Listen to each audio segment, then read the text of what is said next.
গেলে কিভাবে হালাল রিলেশনে আসা যাবে? এই যে দেখেছেন, বললাম না এই বিষয়ে প্রশ্ন অনেক।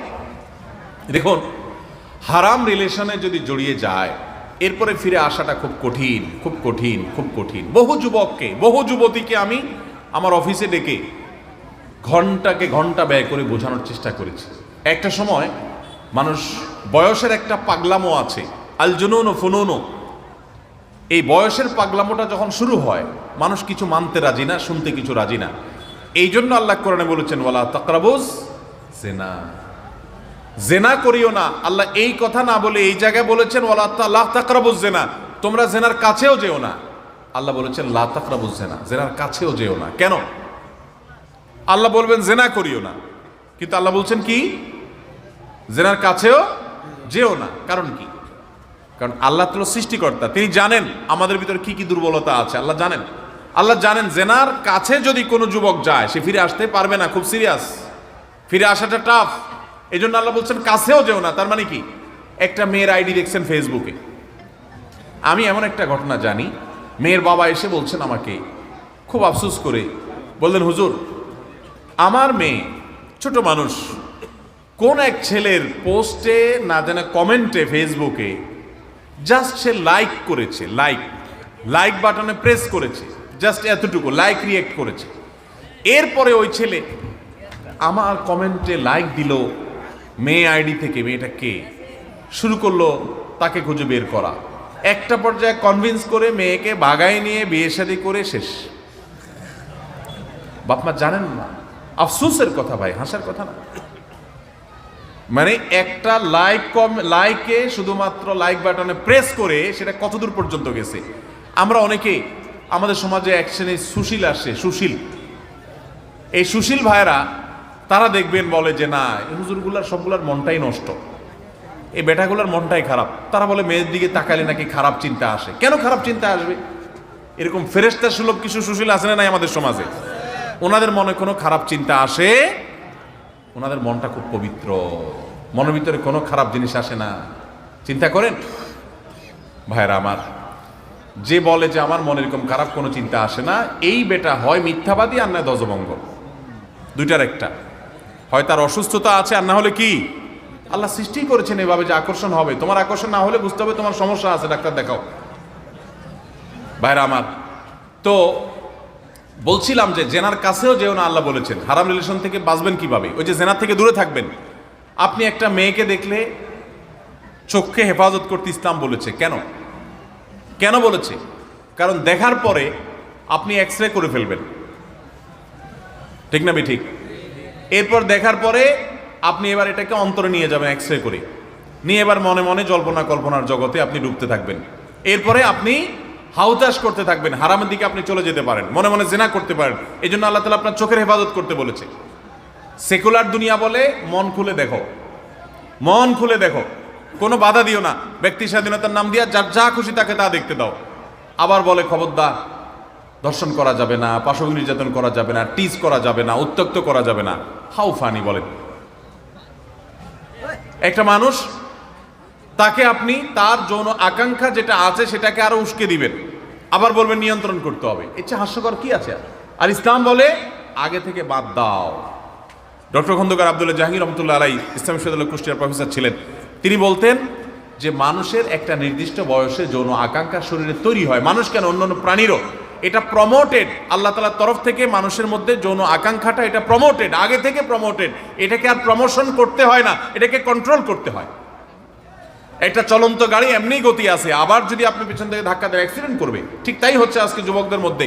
একটা বয়সে এমনি আকাঙ্ক্ষা আছে, আরো বিভিন্ন রকমের বিজ্ঞাপনের নামে, বিনোদনের নামে, খেলাধুলার নামে, নাটকের নামে, সিনেমার নামে, আপনার নোবেল উপন্যাসের নামে, বিভিন্ন নামে শুধুমাত্র যুবকদের যৌন আকাঙ্ক্ষাকে আরো জাগিয়ে তোলা হচ্ছে ব্যক্তি স্বাধীনতার নাম দিয়ে। এরপর বলা হচ্ছে কি খবরদার তোমরা নিজেদেরকে নিয়ন্ত্রণ করো। এর চাইতে হাস্যকর কিছু হতে পারে? পৃথিবীতে এমন একটা দেশ দেখাতে পারবেন না, ইউরোপ আমেরিকা, যাদেরকে আমরা আমাদের গুরু মনে করি, যাদেরকে মনে করি তারা আমাদের মানবতার সবক দেয়, যাদেরকে আমরা মনে করি তারা আমাদের চাইতে শিক্ষিত, উন্নত, ভদ্র, মার্জিত, সভ্য, অনেক কিছু। সে সমস্ত দেশে কি নারীরা সব সেভ হয়ে গেছে? পাশবিক নির্যাতন হয় না, বরং পাশবিক নির্যাতনের যে রেশিও আপনি খুঁজে দেখেন, জরিপ তালাশ করে দেখেন, গুগলে গিয়ে সার্চ দিয়ে দেখেন, দেখবেন সেই সমস্ত দেশগুলোর তালিকা সবচেয়ে উপরে। আলহামদুলিল্লাহ, যেই দেশে পর্দা, পুশিদা এবং আল্লাহর বিধান যতটুকু মানা হয় তুলনামূলকভাবে, সেখানে পাশবিক নির্যাতনের হার তত কম, কারণ আল্লাহ তাআলা সিস্টেমটাই এটা। অতএব আমাদের যুবক যুবতী ভাইদেরকে বলবো, হারাম রিলেশন থেকে বাঁচতে হলে হারাম থেকে, জেনার থেকে আগে থেকে দূরে সরতে হবে। আপনি জেনা থেকে যদি দূরে না সরেন, তাহলে হারাম থেকে বাঁচতে পারবেন না। আপনার মেয়ের আইডি দেখে আপনি তার আইডি দিয়ে গিয়ে অযথা বেহুদা কোনো কাজ নাই, ইনবক্সে গিয়ে বললেন হাই, হাইয়ের পরে দেখবেন আপনি আর নাই, কারণ আপনার ইমান শেষ হয়ে যাবে। আপনি দিলেন হাই, সে চিন্তা করবে ব্যাপার কি, কে হাই দিল। আবার তারেও যদি শয়তানে পায়, সে হয়তো বলবে হ্যাঁ হাই। তো এবার হয়তো প্রথমে জিজ্ঞেস করবেন যে বাড়ি কোথায়, কি খাইছেন, কি পড়েন, এই বেহুদা আলাপ দিয়ে শুরু হবে। এরপর আস্তে আস্তে আস্তে শয়তান যে কোথায় নামায় নিয়ে যাবে আপনি টেরও পাবেন না। যুবক ভাইয়েরা, হাসির কথা না, আল্লাহ রাব্বুল আলামিন জেনার কাছেও যেতে নিষেধ করেছেন, কারণ কাছে গেলে আপনি পতিত হয়ে ধ্বংস হয়ে যাবেন। একটা সময় রিয়েলাইজ করতে পারবেন, তখন আর আফসোস করে কাজ হবে না। এই জন্য আমরা জেনা থেকে দূরে থাকার চেষ্টা করবো তো ইনশাআল্লাহ। ইমানদার যুবক যুবতীদের জন্য এই যুগে সবচেয়ে বড় ফিতনার জায়গা হলো এটা। এই জন্য বাবা মাদের উপরে ফরজ, ভালো করে শুনে রাখেন অভিভাবক, আপনাদের উপরে ফরজ হলো ছেলে মেয়ে উপযুক্ত হলে বিয়ে দিতে দেরি করবেন। পায়ে দাঁড়ানোর নাম দিয়া পোলাটারে বুড়া বানাবেন, মেয়েটারে বুড়ি বানাবেন। যত জেনা সে করবে, এই যতগুলারে হাই হাই দিবে ইনবক্সে গিয়া আর এই অপকর্ম করবে, সেই গুনাহ তো তাকে ভোগ করতেই হবে। আপনি মা হিসেবে বাবা হিসেবে আপনাকে ভোগ করতে হবে, কারণ আপনি তাকে জিনার হাত থেকে বাঁচাবার জন্য ন্যূনতম উদ্যোগ গ্রহণ করেন নাই। আল্লাহ আমাদের যুবক যুবতীদের চরিত্র হেফাজত করার তৌফিক দান করুন।